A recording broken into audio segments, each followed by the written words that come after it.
Sally? Good morning. Can you hear me okay? Yes, I can. Thank you. Okay, I'm just popping over to my settings to make sure our Facebook Live is connecting. Okay. There we go. And then I'll come back over here to Zoom. There we go. I'm going to let Mr. Johnny Smith in the room and Kelly Becker. Oh, and there's Stevie.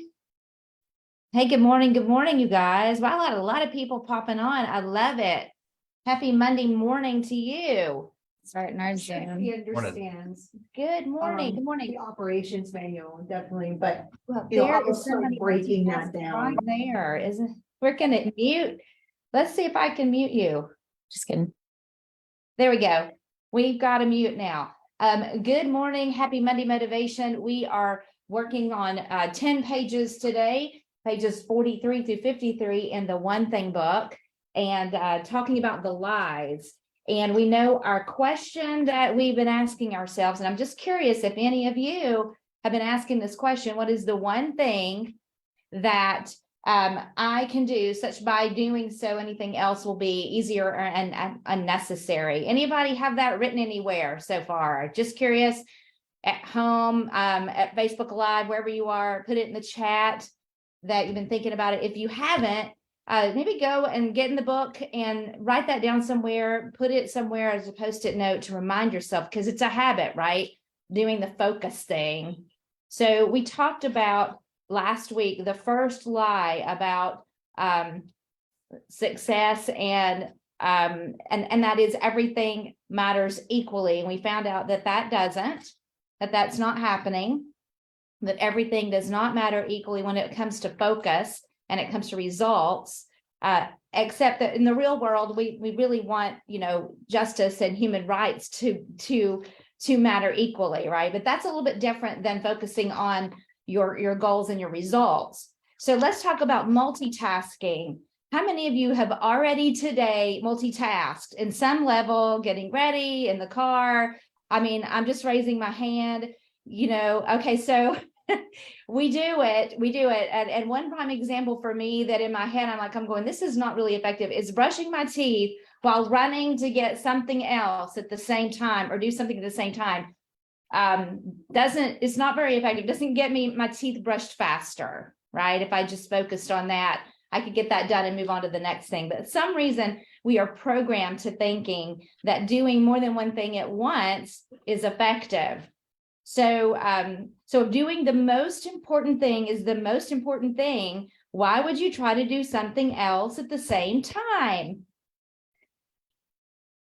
Why would we do that? Why do you guys do it?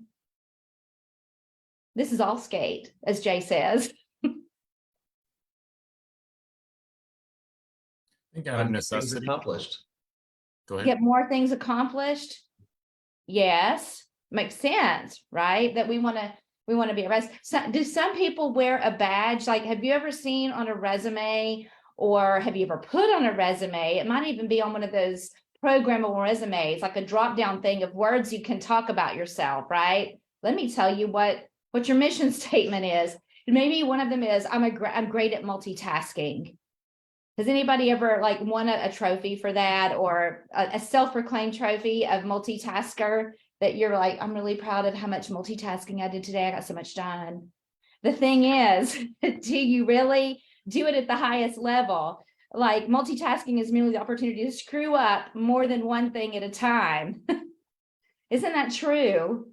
All right. So on page 44, it talks about high multitaskers are suckers for irrelevancy, and multitaskers are just lousy at everything, right? So it's taking away this myth of we do so much better when we're doing more than one thing at a time. Now, isn't it true that naturally you can walk and talk at the same time? Right? We're walking and we're talking with someone at the same time. However, if somebody called you and you had to give them very detailed information and you were walking and talking, don't you find yourself stopping, right? Turning the radio down if you're driving or whatever that is, so you could focus on that most important thing. It's a little bit of a level up, right? So you really truly stop multitasking because there are channels in your brain that can handle walking and talking at the same time. But the book talks about that our focus portion of our brain is in the front. So that phrase top of mind awareness is true because your prefrontal cortex or whatever that bad boy's called right here in the front, that's where your focus is. So when you really have to focus, you don't channel a walk and talk at the same time, you stop that. So multitasking actually started from the computer industry. Did you guys enjoy that piece of that kind of that where that phrase came from? Is it came from a multiple task being shared by one resource, the CPU, and that context became more like really truly multiple tasks being done simultaneously by one resource, a person. But that clever turn of that phrase was very misleading, and it's really just switching back and forth instead. So we have to recognize when we're working on doing that. And I think naturally we try to do that because it says in here, it talks about our natural wire, right? Having to be able to, do something and also watch for predators, right? We're naturally instinctively looking for that. And that's kind of doing two things at one time, but the focus part's a little bit different. What did you guys think about this section? I want to hear from you. Did you have an aha? Did you say, wow, I'm going to be different this week? What did this lie tell you when you read this section?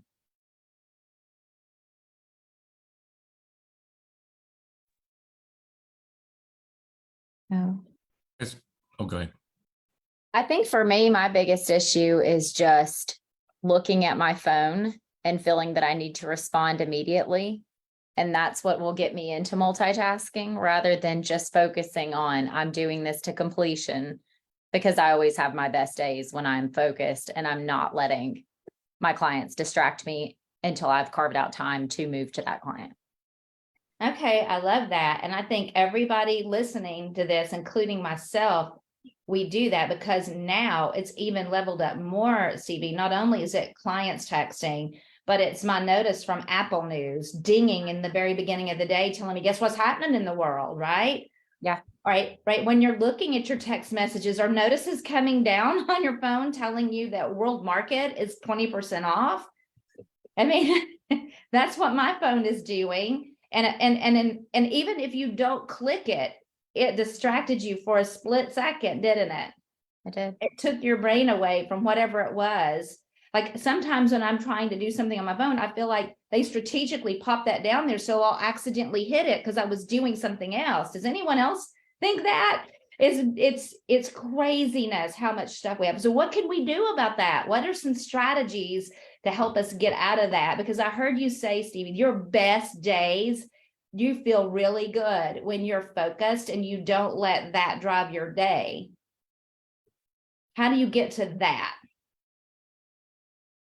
I can tell you that I definitely take off my Apple Watch while I'm trying to be focused, because it also does all kinds of crazy things while you're trying to be focused.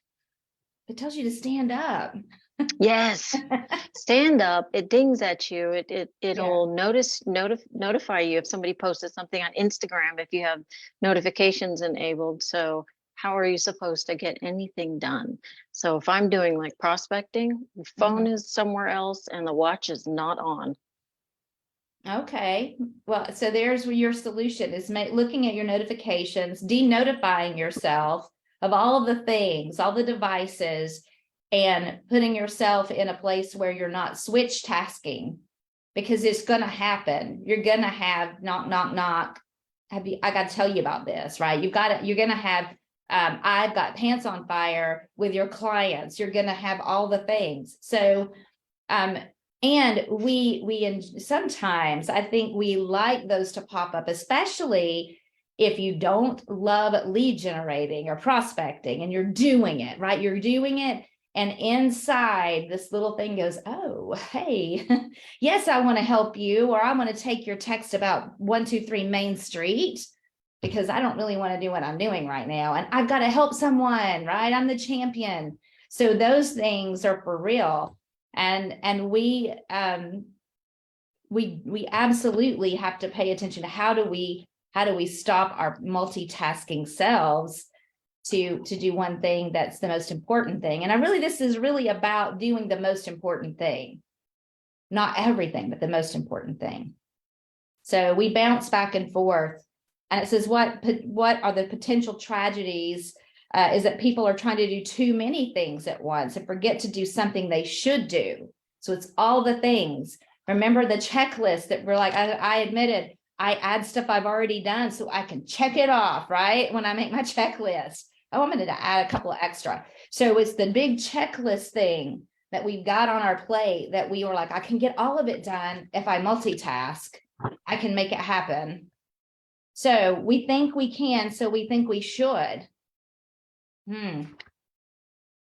Right. So it says the modern office, or even your home, is a carnival of distracting multitasking demands.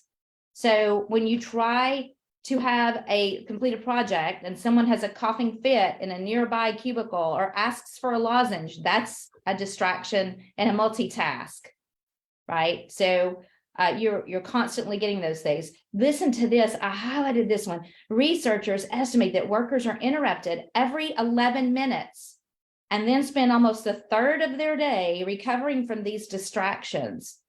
So recovering is a key thing that I think is important there. And we're fooling ourselves. Multitasking is a scam. So we call it that because we think we can do so many things at one time. And it says a Buddhist would call this monkey mind. We think we're mastering multitasking, but we're just driving ourselves bananas. Right. So have you guys ever seen anybody juggle? Can anybody juggle that's on here? Anyone have that secret little thing that we don't know about you? And you need to put it in the Facebook chat. So juggling is an illusion because it looks like you're multitasking, but you're really focusing on catching one thing at a time while other things are going, right? So if we are averaging 4,000 thoughts a day flying in and out of our heads, it's easy to see why we try to multitask. So if a change in thought every 14 seconds is an invitation to change direction, then it's rather obvious that we are continually attempting to try to do too much all at once. So we're just like a few seconds away from thinking we should be doing something else. Hopefully you're not thinking that right now. I mean, I could be doing 5 more things right now than what I'm doing. And thank you, Johnny, for coming. And you told me you would be here. So I appreciate you showing up right there. So juggling isn't multitasking. There's task switching. So switching from one task to another, when you decide to switch, you lose a second, right? You're thinking about it. So there's a little bit of time lost. And it's like watching television and folding clothes at the same time. Now, those two things could probably happen pretty easily. It takes a little bit longer to fold the clothes than if you were just folding them. But you could do that, right? But if you're working on a spreadsheet, who loves that? Not me. Some of you might love spreadsheets, but if someone wants to come in and discuss a problem, then the problem is very intricate. You can't do that at the same time. You have to stop this thing to do this thing, right? It's like that walking and talking versus walking and telling something very detailed to someone. So on page 48, it shows an example in true Gary style, his model, right, of stopping and starting, and that it takes away a lot of your day when you do this. Now, to set your day up, you have to be organized in what's happening in your day and what's the most important thing, that such by doing it, everything else is easier and unnecessary, right? That's what you need to keep thinking about. So there is a price for doing it. And it says the price of switch tasking can range from 25% of your day for less simple tasks to 100% or more for complicated tasks. And it costs you extra than you realize you're paying because you're not thinking about it. You're just giving yourself a badge of getting so much done in the day.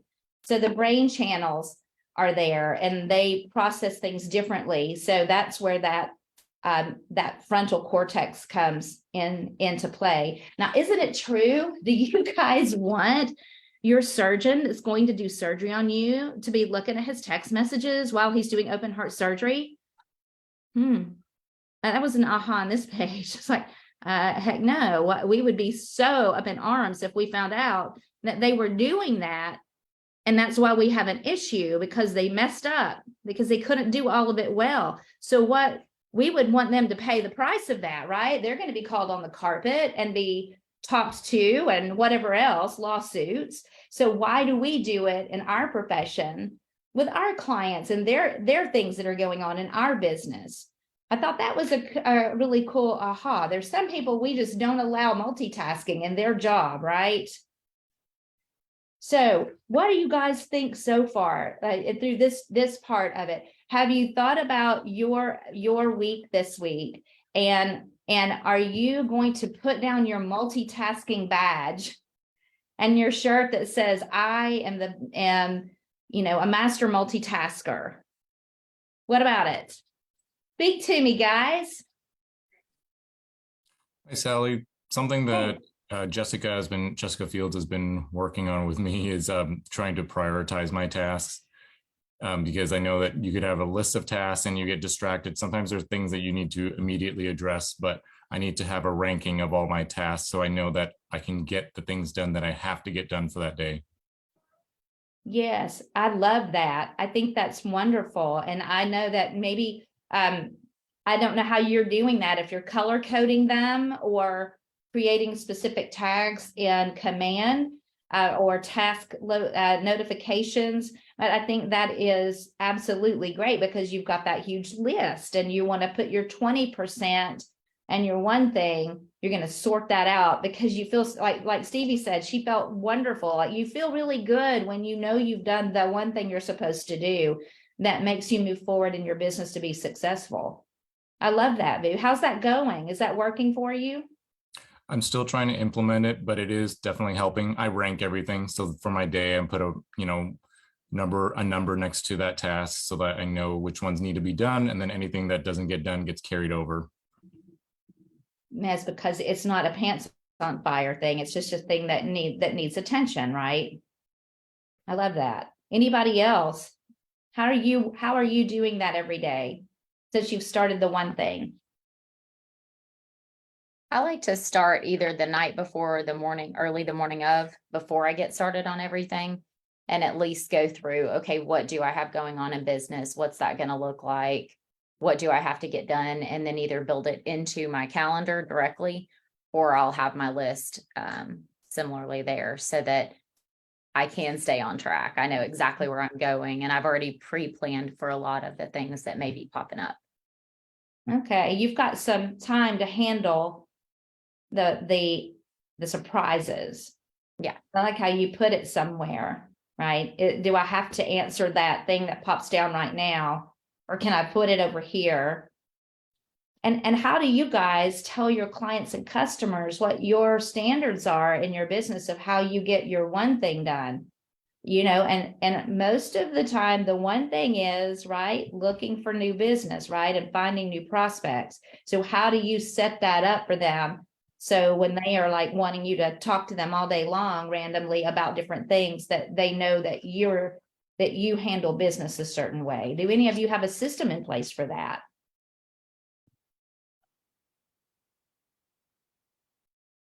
I want to go back to what Stevie was saying about our phone. So I think for me, that anytime I see my phone ding with even potential business or about business, I feel like I have to answer it at that moment because I feel like there's money there or there's a potential business there. And so it makes me want to do that. However, I think on the onset, like when we have a consultation, either buyer or seller, we can say, hey, if you can't reach me, it's because I'm focused on this or that. You just give them that up front. I'll respond as quickly as possible. But I think for me, I feel like that is like as soon as they call. So I have to learn to stop that a little bit. And I think for me, going back to this whole chapter, this is my first week to join the one thing. I'm like, oh, heck no, here we go, multitasking. Because for 25 years, I told people that were coming to, I hired them. I said, are you able to multitask? Because in retail, you have to ring the register, know who's coming in. When you're finished with one thing, you have to be thinking about the next thing. And so I think I've been programmed to multitask for 30 years. And so now I think we are. Well, it's awful. And I think now, like, why am I just struggling so much with like the whole time management thing? Is because I'm programmed not to do that. Get the job done by the end of the day, yes. But I feel like if I were to just focus on one thing in a retail environment, that I would be ignoring people, and I can't do that. So I think for me, it's just more of a unlearning of the culture that I'm in or was in. Well, I think that we all are probably still going to do some switch tasking. It's gonna happen. Mhm. And if you can just put this part on the one thing that you can do, that such by doing so, everything else becomes unnecessary or easier. I think that piece right there, that total focus to that is where that domino run happens. So the other part of the day, it's not saying that you should never, like you should only ever do one thing at a time all the time. There are some Right. channels, depends on what you're trying to focus on. It's the focus piece. So, and we all have to give ourselves a little grace around multitasking, because it is a habit. So this book is a lot of let's create habits. And pretty soon we'll talk about how many days it takes to create a habit, whether the habit is good or the habit is something else, right? You continuously create those. And so just deciding what to do and how to do that and change that is going to take some time on task over time. So now that we know, we will start recognizing when we're multitasking, and is that or switch tasking, and are we doing it when we're supposed to be doing our focus time for finding business or taking care of business or whatever your one thing is that you've discovered. So I think that we are constantly distracted. The world is even more distracted than it's ever been in history. And that we've got to, our children, can you imagine our children's, they're going to be in that same boat, right? So how do we bring that back and know that it's okay to just do one focus on the thing that's most important, and train the people around us? Because I know I do a terrible job of that. Okay, so I like helping, I like talking to people. So I already have a natural personality to want to be over here in whatever's happening, right? Because I get bored very easily, and it talks about being bored. So we want that dopamine happening in our brain, right? We want a shot of something different. And so we have to get out of that and recognize that we might get a little bit of hit of dopamine when we go do the thing over here. So knowledge is power. So some of the big ideas that it talks about on page 53 is distraction is natural. Don't feel bad when you get distracted. Everyone does. Multitasking takes a toll. At home and at work, distraction leads to poor choices, painful mistakes, and unnecessary stress. And then distraction undermines results. So when you try to do too much at once, you can end up doing nothing well. And so figure out what matters most in the moment and give it your undivided attention. And one thing that I highlighted on page 52, how does our distraction take a toll on our personal lives? And you just look around when you go out to eat and you see, have you noticed people, or have you noticed yourself, you're going out with somebody and you're sitting there doing this, right? On your phone. Okay. Well, I got to check Instagram. Look at this story. What were you saying? Right? It could have happened to me this weekend, just saying. So at any rate, the people we live with and work with on a daily basis deserve our full attention. Right. So one thing that I wrote over here, I did a workshop with the one thing. At one point, it's been several years ago.